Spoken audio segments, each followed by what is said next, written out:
You were saying that you've been continuing to work with the inner critic. I guess I feel confused why my body reacts so strongly to it.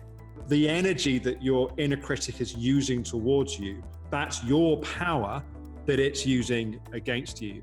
I feel like I've got anger, but I'm not fully feeling it right now. The reclaiming our power from our inner critic is reclaiming our anger, because you've got the power as opposed to your inner critic having the power.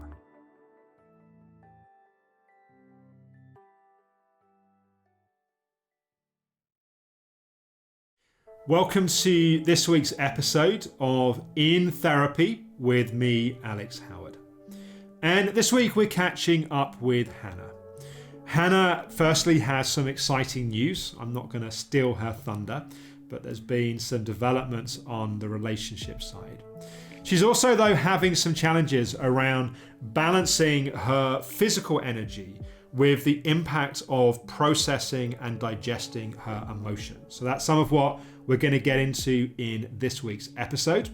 So here is Hannah.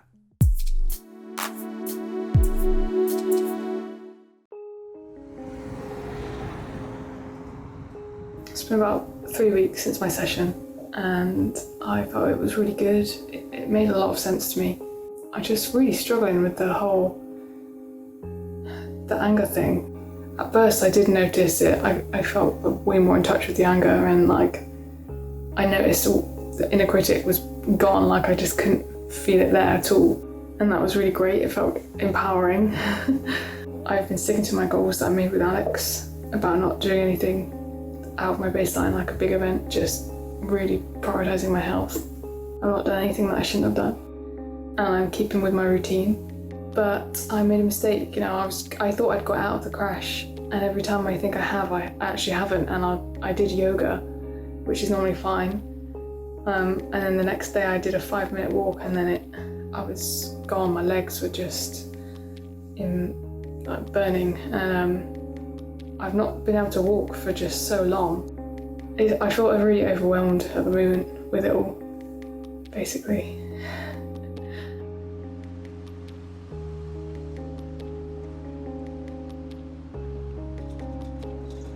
Hi, Hannah. Can you hear me okay? Hi. Yeah. Can you hear me? I can. You've had a funky new haircut as well. Yeah. Made it to the hairdressers at last. Yeah, it looks really cool. Thank you. So how are you doing? So I was in a bit of a crash when we last spoke, and it's been hard to get out of it. I stuck to our goal. I didn't do anything outside my baseline, but I just did some yoga as I was coming out the crash, and it was too soon for me to do it. And it kind of put me back in the crash. And I was in that for quite a few weeks. I think I've just been finding the physical symptoms hard, and just feeling a bit impatient to make progress in that area. And it got to me quite a lot. And I find that what seems to happen with how I deal with the daily struggle of things is tension, emotional tension just seems to build up in my body over time. Even though I'm doing all the tools and the stuff we talk about, it's almost like it still builds up really in a big way inside of me. I actually had to have I had a tapping session because I just felt so overwhelmed, and that did help. And I had a good cry and felt better afterwards. But I just didn't know if that's normal, and if it means I should be doing other things to stop that happening. Because of your current physical limitations, you're not able to do some of the normal things that one would do to move things emotionally, right? So, if you didn't have your current physical limitations, you might have gone for a run, or gone to a club and danced, or gone to some sort of kind of movement to just move what's happening in your body. So part of it is just an emotional buildup that's not discharging, and so using tapping is a good way to help that energy to discharge. And there's a lot also that's going on for you emotionally, and sometimes it just needs a bit of a helping hand to flow and to move. So it totally has its place, and it's not a sign of something being wrong or there being some sort of failure. it's, I think, important just to sort of listen to and respond to what your body needs at any particular point. How are you doing being with your feelings and emotions? Like, yeah. I definitely feel angry lately. I actually drafted some letters because I realised that I've been feeling quite angry about things that have happened with doctors, and it wasn't till I kind of started drafting some of those things that I actually started to feel angry, and it wasn't just like tension anymore. It was like I actually felt it. Okay, you actually felt proper angry. That's great. Yeah. But yeah, I really don't like it. I hate it. I just find it so horrible. The feeling of feeling angry. Yeah, because I just feel like there's nothing I can do with it. I don't know what to do with it.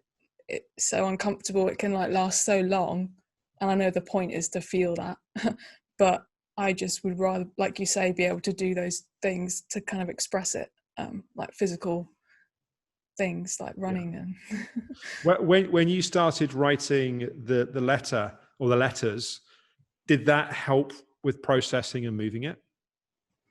Yeah, like I felt a bit calmer afterwards and a bit more like, freer. But yeah, it comes and goes, but it's quite strong at the moment. Because I think that there's a significant backlog, right, that's been building up over a lot of years. So it's not like you just suddenly connect yourself emotionally, you write a couple letters, feel angry, and it's like Bob's your uncle sort of thing. There's a journey and a process of reconnecting to yourself emotionally and metabolizing and digesting and processing. And there are sort of waves to that, like periods it's sort of more intense and settles, and then other periods where it's just kind of quite spacious, other periods where you just feel like you're completely consumed by the intensity. So there is a natural unfolding and a natural journey and process to that. Okay. That makes sense in relation to just what I've been feeling. I feel like because the stuff that I'm angry about, it's like not resolved. It doesn't feel like resolved. And I think that's why I find it hard. Like, I just find it painful to even like think about it.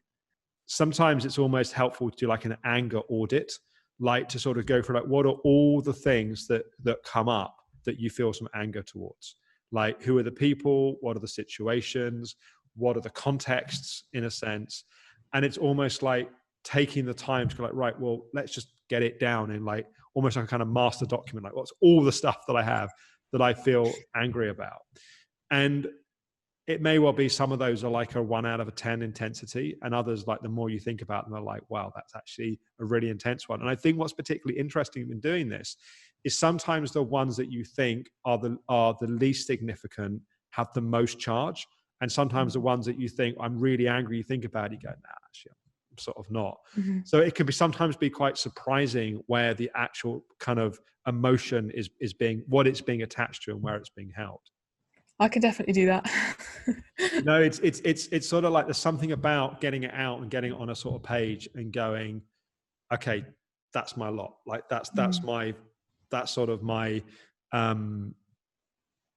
emotional sort of calendar, almost, in a sense.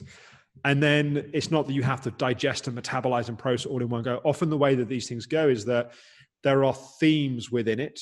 And I suspect from what you were saying, there's a theme here around your health and people not understanding and giving bad advice and being misinformed. And sort of there may be various doctors and various specialists or whatever that you sort of have encountered. And that's a sort of category together. You know, there may be another category around school time, for example, of people that perhaps were bullying or unkind or ungracious or whatever. There's something about organizing and sort of using the kind of mind to sort of understand it, which also helps the heart feel a bit more kind of connected and a bit more able to feel things, because there's some sort of safety that comes from that structure. That makes sense. Does that feel doable? Yeah, definitely. I think a lot of the anger comes from, it is like what you said, but also the attitude that was met. Like, I think it's probably relatable to plenty of people. Being told to like get a job when I couldn't leave the house, and like I felt like doctors really assumed like the worst about me, Yeah. for no reason without asking. It just caused a lot of like hard times at the time.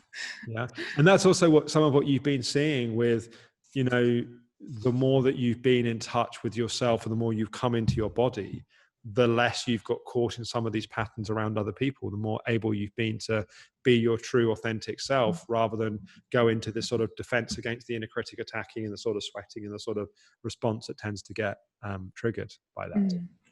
Yeah, I've definitely felt even more, like every time I see you, I feel more distance from inner critic. Yeah. And like since I've felt this anger, I definitely feel even more distance. And like it's definitely made me see how like horrible I was to myself for so long. And it feels like hard to imagine that I'd be like that again. I just don't feel like that's gonna happen again. There's some things that once you've seen, you sort of can't unsee them, right? And the sort of some of the insights and realizations you've had with your inner critic don't suddenly go away. Like you've seen those things in a way that change things ultimately. Yeah.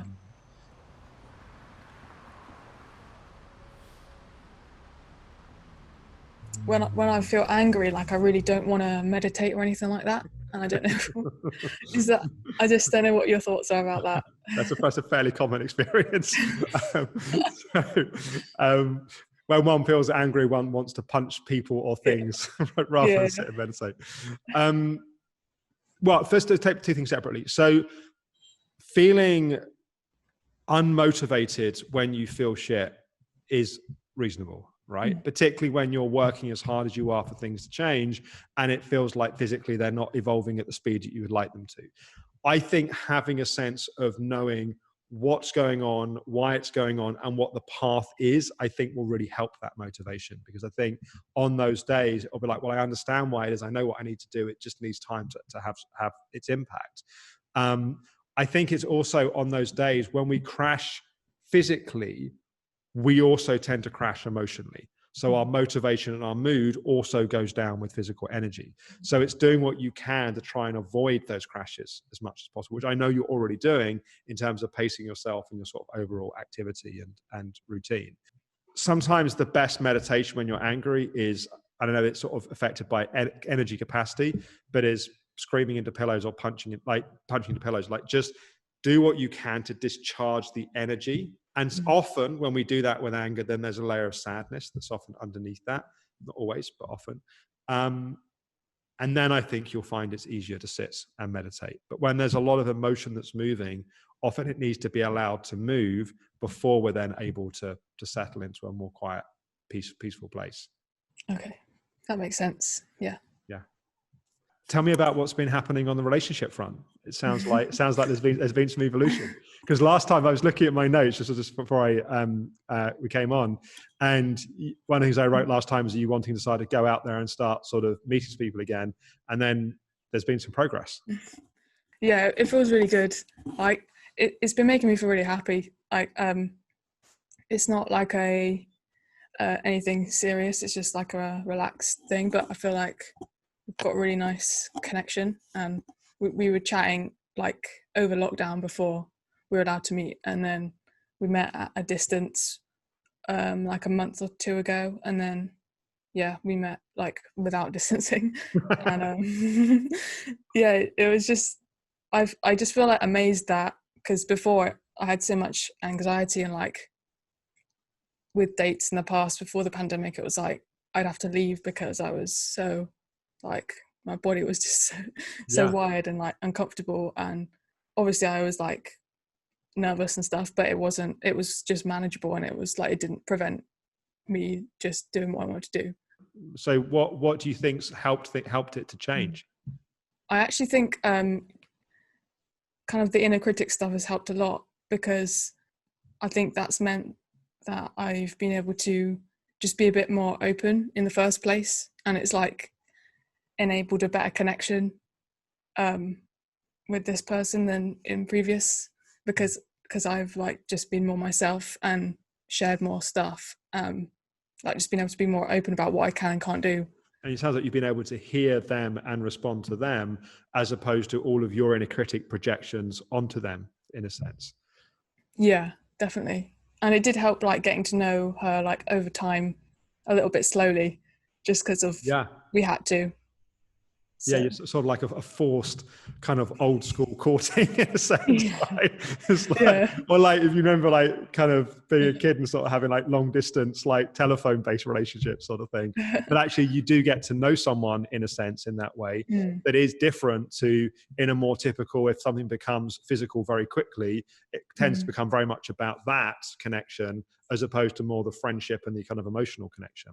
It's really nice to see you smile. Like you seem kind of lit up by it. It feels just really good to have something like good to share as well. My last relationship ended 2 years ago, and like I've not seen anyone since then. And like when you're in your 20s, that's a long time.